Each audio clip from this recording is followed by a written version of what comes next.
Hello दोस्तों, आप सभी का स्वागत है ओएमजी रिएक्शन चैनल में।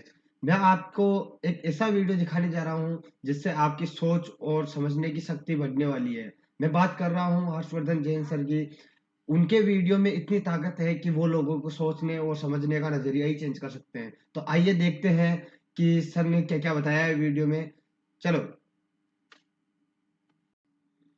डिसीजन मेकिंग कैपेसिटी, फिर निर्णय लेने की कैपेसिटी पैदा होती है। एक व्यापारी निर्णय लेता है। मैंने बहुत सालों पहले, यूं कहूं लॉकडाउन में, एक चेंज कर्व बताया था। मेन लीडर्स को पता है चेंज कर्व। दुनिया के हर इंसान के जीवन में ये चेंज कर्व आता है। और ये क्या होता है? सबसे पहले प्रकृति कभी न कभी झटका देती है। देती है कि नहीं देती है? वो झटका सबको नियम से लगता है। बीमारी का लग सकता है, कर्जे का लग सकता है, एक्सीडेंट दुर्घटना का लग सकता है, कोई और सदमा लग सकता है। लगता है कि नहीं लगता है? और एक कईयों को तो ऊपरी पराई लग जाता है कि अचानक घर में परिवार में कुछ होने लग गया, नाटक होने लग गया, ये लाल मिलने लग गया, कपड़ा उड़ने लग गया। ये भी होता है कि नहीं होता है? बिल्कुल होता है। हाँ, भाई साहब ने बोल दिया होता है। मतलब सदमा लगता है। तो दूसरा स्टेप अपने आप आता है। आप दहशत में आ जाते हो, घबरा जाते हो, भयंकर डर हो जाता है। पहला भी नैसर्गिक है, प्रकृति झटका देगी। दूसरा भी नैसर्गिक और नेचुरल है, डर लगेगा, दहशत में आओगे। तो तीसरा भी नेचुरल है, फ्रस्ट्रेशन में आओगे और गुस्से में आओगे। और चौथा भी नेचुरल है, डिप्रेशन में आओगे। ये 4 स्टेप नियम से पक्के हैं। सचिन जी सही कह रहा हूं? जीवन में प्रकृति शौक देती है, झटका देगी प्रकृति कभी न कभी। तांबी जी दिया होगा, क्योंकि धंधे वाले लोग हैं। तो फिर दहशत भी आती है, मेरा क्या होगा, ईएमआईज का क्या होगा, लोगों को क्या होगा, तकलीफ क्या होगा। फिर फ्रस्ट्रेशन भी आती है, गुस्सा भी आता है, और उस गुस्से से इधर उधर तकलीफ भी आती है। और चौथा स्टेज आता है डिप्रेशन। अब यहां से 2 रास्ते गुजरते हैं।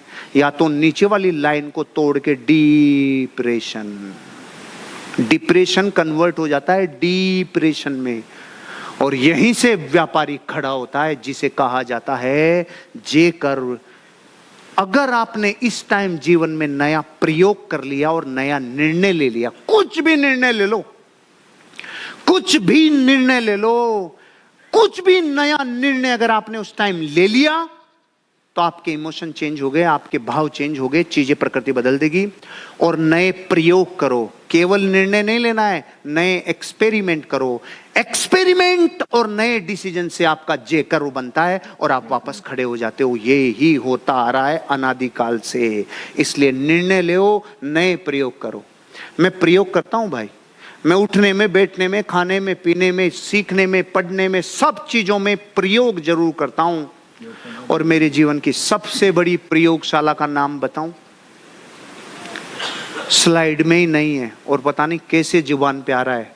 अपन सारे लोगों का जीवन में कोई महान पुण्य किया था अपन ने, जो ये अगली लाइन मेरी जुबान पे आ रही है।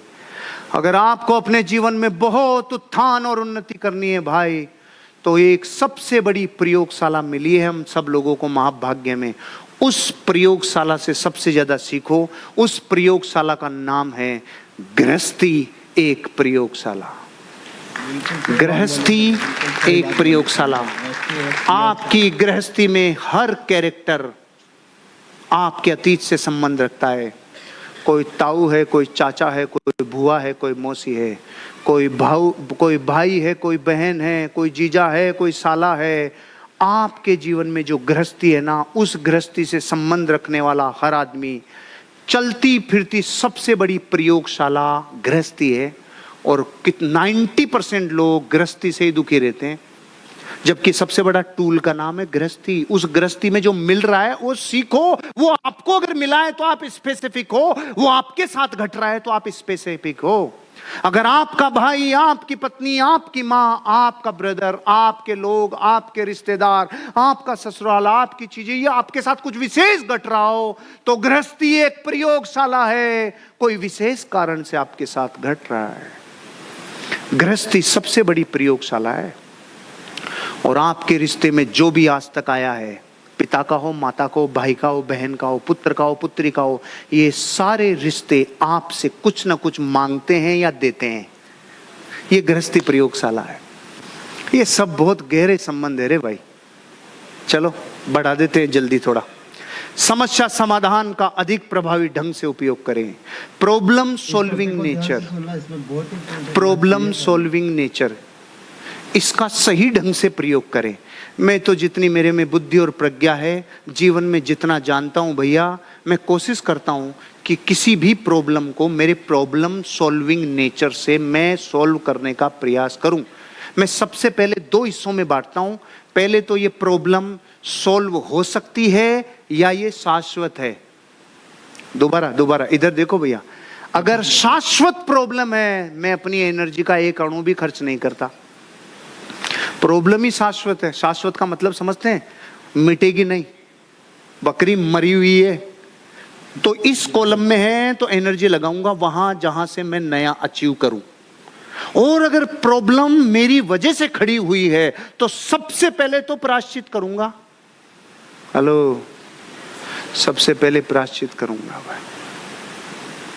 आपके जीवन में सारी समस्याओं का जो आपके साथ संबंध बना है ना, वो आपके पहले के किसी क्रिया से बना है, ऐसे नहीं आई है। तो फिर सबसे पहले उसको बंद करना होगा।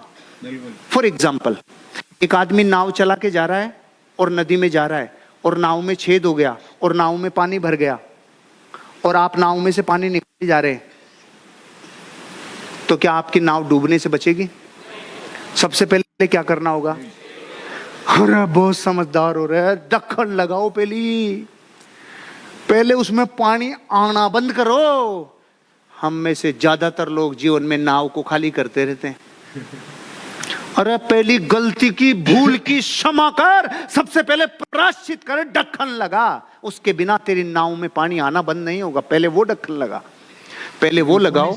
अब खाली करोगे तो खाली होती हुई भी दिखेगी और एहसास भी होगा और एक दिन नदी पार कर जाओगे। करोगे? यही जीवन है। प्रॉब्लम सॉल्विंग, पहले जड़ को वापस जहां से ओरिजिन है उस जगह को बंद करो जहां से पैदा हो रही है। प्रॉब्लम सॉल्व करो। कोई मुझे प्रॉब्लम बताएगा कि आपके जीवन में क्या प्रॉब्लम चल रही?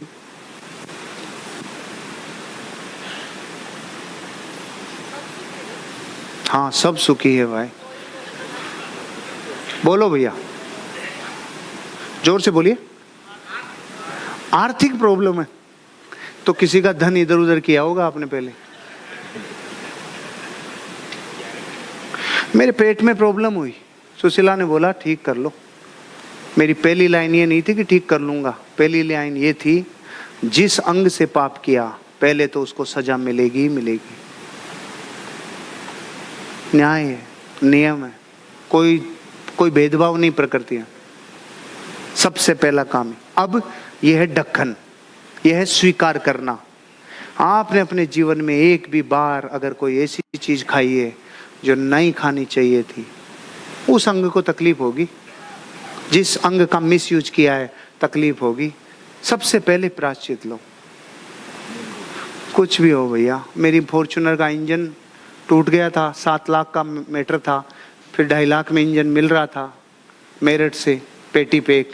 क्यों नहीं लिया? नहीं 70 लाख का नया खड्डा नहीं करूंगा, 7 लाख ही दे दूंगा, लेकिन बेईमानी का इंजन नहीं लूंगा। कुछ कह रहा हूं यार। प्रॉब्लम्स, और कोई बताएगा प्रॉब्लम?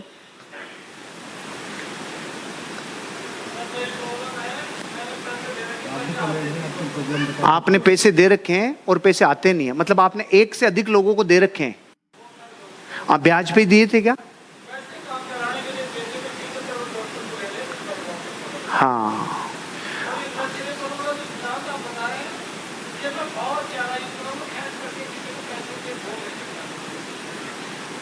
अरे बावड़े, खींच करके मांगने के नहीं, खींच करके रखना था देने टाइम। क्या खींच करके लचीलापन रखा आपने? इस दुनिया में जो भी व्यापारी पैसे के लेन देन का धंधा करता है ना, वो पहले से अपनी रिस्क कैलकुलेट करके रखता है कि इतना पैसा दोबारा जीवन में कभी नहीं आएगा। या तो ये जिगरा रखो और या फिर देना ही बंद कर दो। आपको पता है कि इस दुनिया में मान्यताओं की सत्ता बहुत गहरी है। तो समाज की अगर मान्यता में है कि औरत की इतनी मर्यादाएं हैं, इतनी सीमाएं हैं, इतनी मान्यता में है, तो अपन खिलाड़ी लेके उड़ा दें, उससे नहीं उड़ेगी। क्या करना होगा? सबसे पहले ये कबूल करना होगा, हाँ इतनी मेरी मर्यादाएं है, ये कबूल ही करना होगा। पुरुष की अपनी है, महिला की अपनी है, ये कबूल करना होगा और उन मान्यताओं को भी मानते हुए और समझते हुए और अपने आप को प्रूव करते हुए आपको आगे भी बढ़ना होगा।